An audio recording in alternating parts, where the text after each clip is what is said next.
right, chapter 1, we're just going to be laying some of the foundation, going over some terminology, and just thinking about why we eat the foods that we eat. Each chapter is going to start with the student learning outcomes, and this is the same thing as your study guide. So these are the things you want to kind of be watching for throughout the lecture. You can download this and kind of fill it in as we go through the recording or as you move through the PowerPoints, but this is what you'll want to use for your studying. All right, so in this first section, we're going to be looking at why essentially we eat the things that we do, kind of the difference between hunger and appetite, and then the satiety. What this figure here is showing is that there are a lot of things that can actually affect why we choose the foods that we do. And we'll go through in the next few slides some of the more common ones. But essentially environmental sustainability, thinking about more about what foods are actually available to us. Marketing comes in all kinds of things, so social networking, our friends and our family probably mainly ate what was provided for you as a child, which then laid the groundwork for that. Just different customs and cultures, the cost of food, so that can depend, has a big impact on which foods we eat. Just education, income kind of relates back to that. Different routines and habits, how much time do you have to eat? Different lifestyle choices, overall health and nutrition. Concerns, if somebody's trying to diet or not, if they're diabetic, those types of things can influence food choices. Again, marketing, availability, and then, what the food actually tastes like or its texture, and then also psychological needs, so stress eating or things like that. All right, so this is looking at the most common, so the ones that are most influential are the flavor, the texture, and the appearance. So again, this is the most important factor. So all the other ones definitely influence it, but whether or not the food tastes good or looks good, texture sometimes can be a big thing as well as just early influences. So again, early on, you probably didn't have a lot of choice about the foods that you were fixed or served. So that, though, can then impact our later choices as we get older. Some of the other ones that are particularly important, again, those eating habits, the availability and convenience. Again, if you don't have a lot of time and you have to go through the drive-through, or you're just grab something quick, like a frozen meal, or just grabbing something, you don't really have time to food prep and fix a full meal, that has a big impact on the choices that we make. Marketing and advertising, definitely very important as far as, what we kind of crave or what we want is highly influenced by that, as well as dining out. So again, then that is going to cause us to eat foods that are more calorie dense, larger portions than what we may fix at home, because we want to get, if we're paying for money, we want to eat as much as we can. So all of that can kind of impact our choices. This is just kind of looking at some of the different vegetables in the United States, just to kind of compare. You can see the number one potato that is consumed is potatoes by a landslide. Mainly fresh potatoes, but then also frozen. That can include, French fries or things like that, but also potato chips there at the top too come into this, followed by tomatoes, and then we get down less and less into our other vegetables. Also, what we've seen, unfortunately, is the trend in the United States is a decrease in the consumption of dairy products. So that is decreasing, our vitamin D and our calcium, which then has impacts on our health overall. So just an overall trend, you can see milk drinking in 1977 compared to several years later in 2017 is much reduced. Some of the other factors that influence our choices, again, I kind of already mentioned, but time and convenience. Again, just the ability to sit down and have a meal or prep for a meal, and then definitely cost and economics. So whether you're eating steak or not, or lobster versus, a trout out of a river, something like that. So sometimes we just choose those things or choose not to eat those things, but a lot of times it has to do with the cost of the food and whether we're able to afford it. So then those other factors include nutrition. So this does direct food purchases. So again, if someone's trying to lose weight, that will cause them to buy different foods than if they, are just craving different things. They say never go into the grocery store when you're hungry. That impacts the foods that we're going to pick. So those that tend to make health-related food choices, though, are health-oriented. So they have an active lifestyle. They're actively thinking about their diet, not just kind of impulse buying as they move through the store. All right, so now we're getting into some of the terminology. So the difference between hunger and appetite. So we can sometimes use these more interchangeably, but they are two separate terms. So hunger is actually physiological, just meaning that the brain is is responding to nerve impulses in the stomach. Or glucose levels are dropping, which is our sugar levels. So there are chemicals being released inside of the body that is telling the body it needs to eat food. So that is referred to as a physiological kind of internal response. The body saying, I need food. That is hunger. Whereas the psychological kind of thinking about food, so again, seeing somebody like this picture here who's eating that, if that kind of made you want to eat, that is more appetite. Again, your body didn't necessarily say, oh, we don't have enough food in us. It's something psychological. So that is more the appetite compared to hunger. All right, and then that satiety, I always love pronouncing that word. This is that feeling of satisfaction. Okay, so now I'm not hungry anymore. I have no desire. So the opposite of hunger, or even the opposite of appetite. I'm satisfied. I'm good. And again, thinking about the physiological, so the body responding to it. Again, our brain is very important in actually both of them.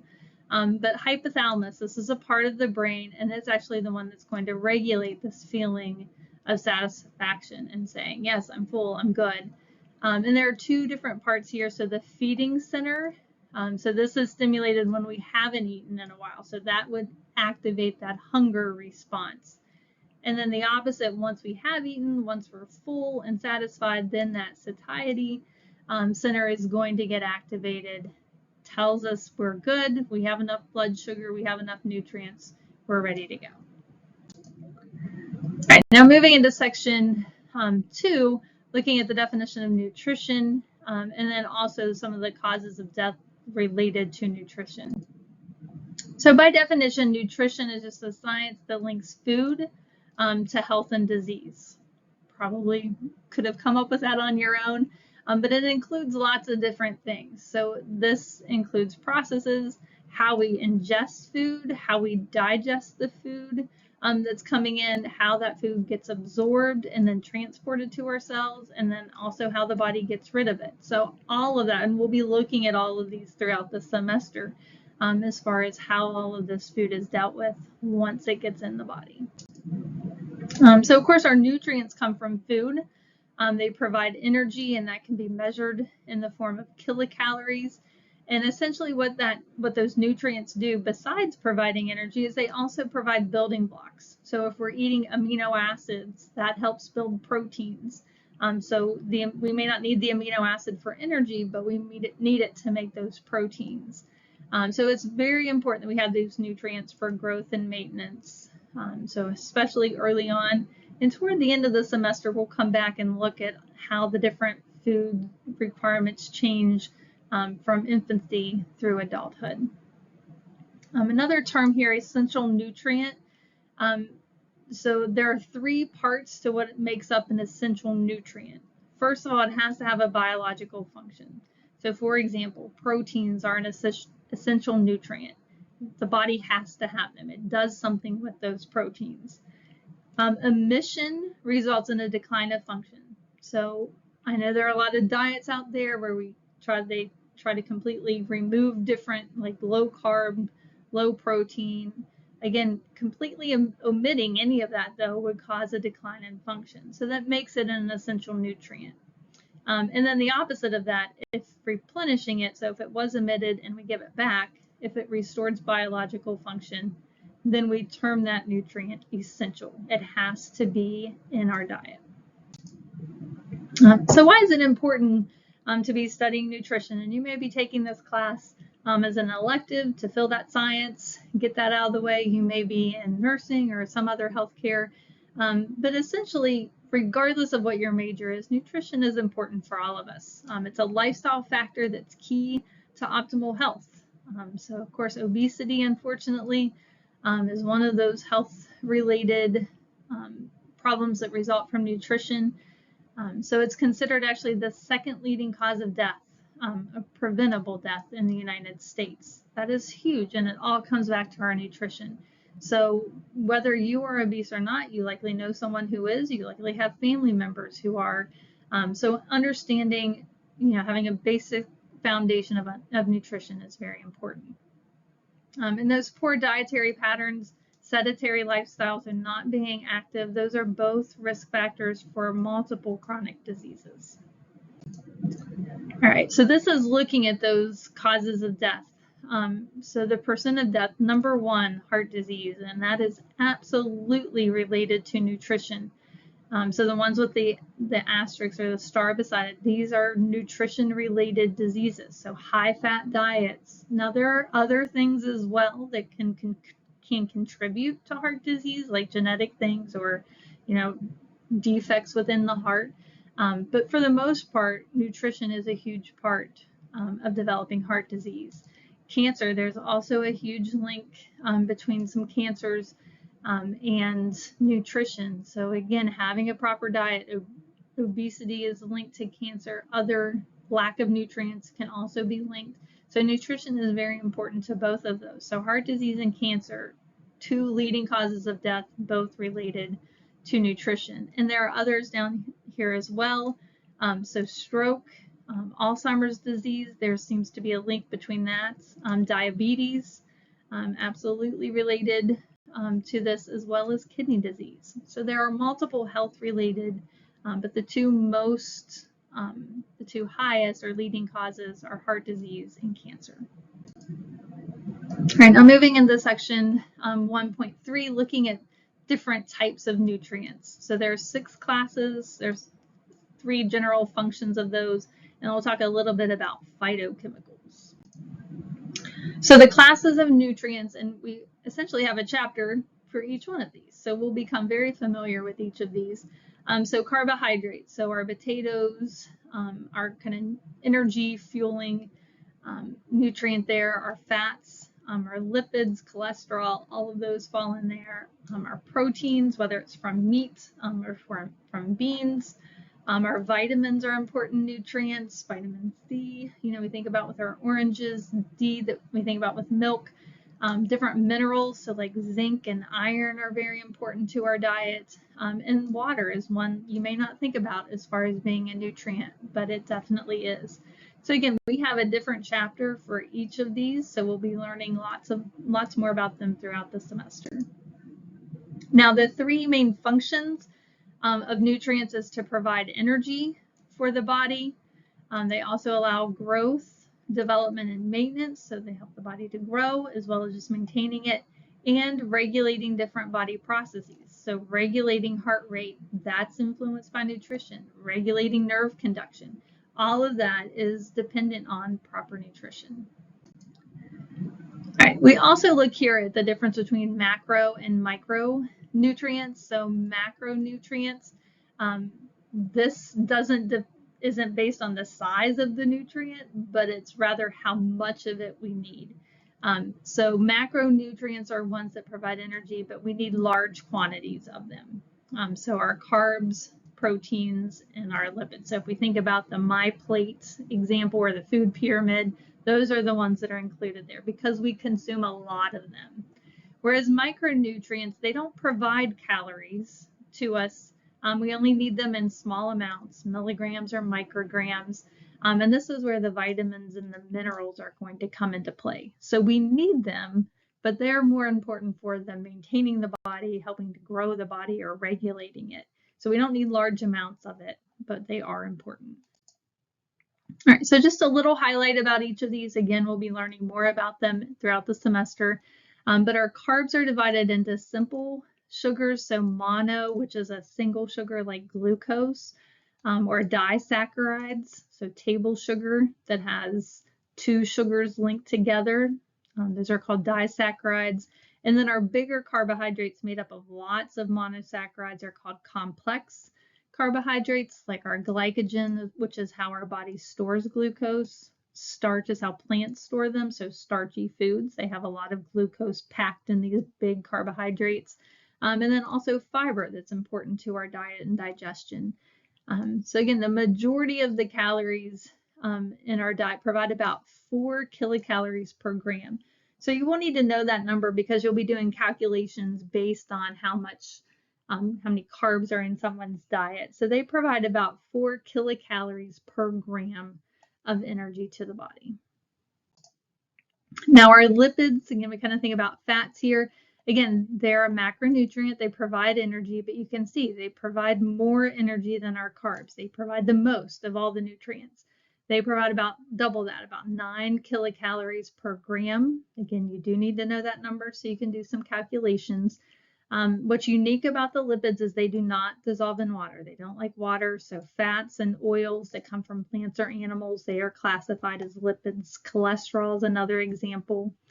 Now, there is a difference between fats, though. So animal fats, so again, that steak that we were talking about, these are solid at room temperature, so like butter, lard, Crisco, those kind of things, shortenings, those are mainly made from animal fats. Whereas plant oils are called that because they're more liquid at room temperature. So corn oil, canola oil, these are considered more beneficial to heart health than solid. So again, we need to consume lipids for energy and building blocks, but it is healthier to consume plant oils over animal fats. And again, they also include essential fatty acids, so omega-3. You may have heard of that from the fish example over here. Those are important to our diet. Now our proteins, this is one of the main structural materials. So we can consume proteins for energy. It provides about the same amount as what our carbs, but proteins are kind of our last resort for energy. We more use proteins to build the body. So they help build blood cells. They provide enzymes, which are molecules that help reactions occur faster. They help with our immune defense, or defending against bacteria or viruses. So they form whenever amino acids come together. So bodybuilders, they typically supplement with a lot of amino acids. It helps build that protein that they're trying to make. And they can come from various animals and plants. So it doesn't just come from meat, chicken, and our beef. There are beans and lots of plants that have proteins as well. All right, now our vitamins. The vitamins, again, these are micronutrients. We don't need them for energy, but we do need them in small quantities. So by definition, they are organic, which just means they contain carbon. Some of them are fat soluble, so A, D, E, and K. You don't need to know that yet. We'll get back to it whenever we get to that chapter.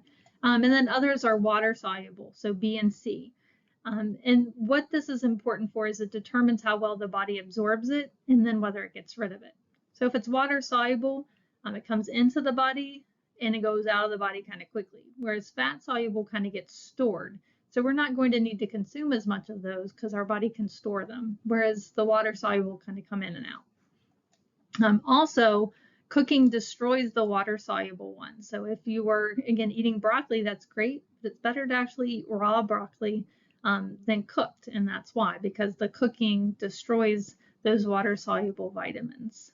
But again, these do not provide energy. They're to help maintain the body.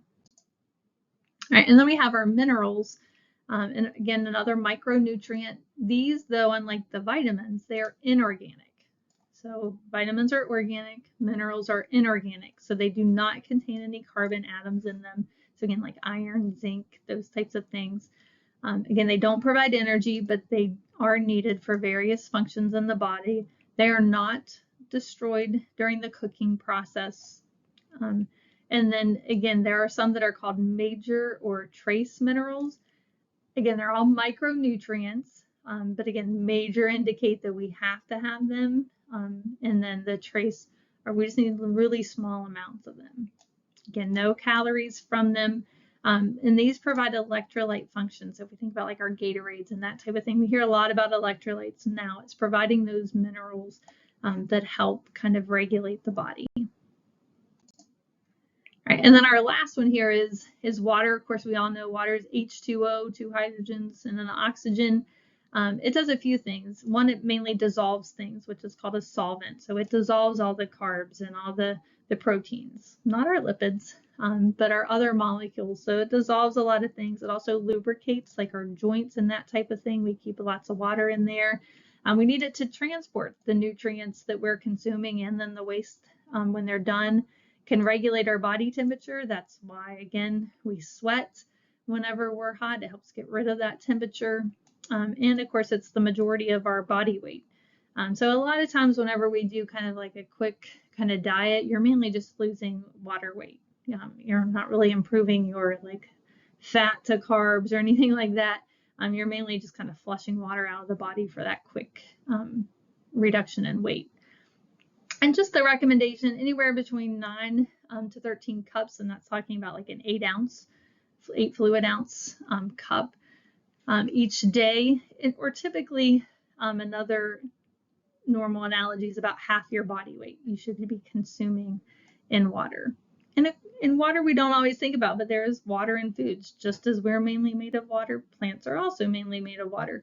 So consuming cells from plants or animals does give us water during that too. Again, no energy though or calories from it, but it definitely is an important nutrient for the body. And just another compound to talk about here are what are referred to as phytochemicals. Now, they didn't make our list of the major nutrients, but we are learning more about them. So these are chemicals that are found in plants, especially fruits and vegetables like tomatoes. They do provide some significant health benefits, and they're made through the consumption of whole foods rather than a supplement. So this isn't really something, even if you took one from a vitamin store, it wouldn't be absorbed. It needs to be within the food in order for it to be absorbed. Some of the foods that have these, again, think about our fruits, so carotenoids and hesperactin. These are some of these phyto or kind of colorful, you can think of phyto or colorful chemicals. So the more colorful something is, the more likely it is to have some of these. So we find them. So carrots, of course, are good for eye health. That's why we say, carrots and our eyesight, but also important for, heart health and immune function. Some of the ones that are kind of darker color here that we find in our blueberries and blackberries, these have antioxidants, which are really important, especially for immune health. It decreases inflammation, helps with our heart health as well as cognition or memory or thinking. We think about our leafy greens. They have phytochemicals in them that are been known to decrease anti-carcinogens, so helping to get rid of the chemicals that can cause cancer. It kind of neutralizes them, liver function and eye. Even in the white, where we don't see a lot of color there, but like our onions and our garlics, they help lower cholesterol, help our immune system. And then tomatoes are really gaining on and if you hate tomatoes, I'm sorry, but this is really a great health food. They have lots of things packed into those tomatoes that are really good. It helps provide those antioxidants and immune health.